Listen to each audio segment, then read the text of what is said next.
my first fatality. Um, and it was probably 3 to 6 months into me being a paramedic. I worked all kinds of wrecks, but I never worked anything like this. It was a drunk lady out on Princeton Pike, 70 West, at Richland, in front of Richland Church.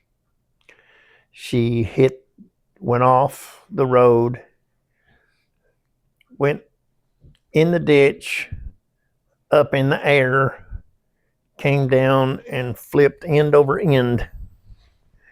The back window popped out of the car.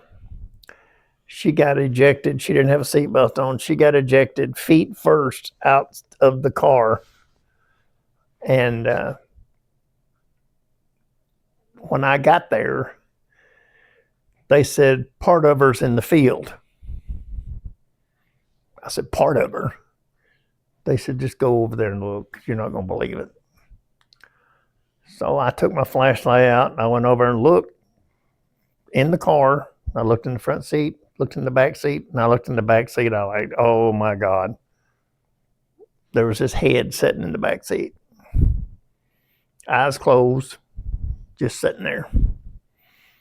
When the car had came down, when she was getting ejected out, it caught her across the neck and just cut her head off. And it landed in the back seat, straight up. And her body was about 25 feet away in the field.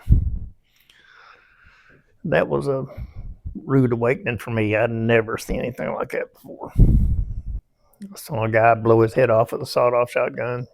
I mean, it wasn't anything there. But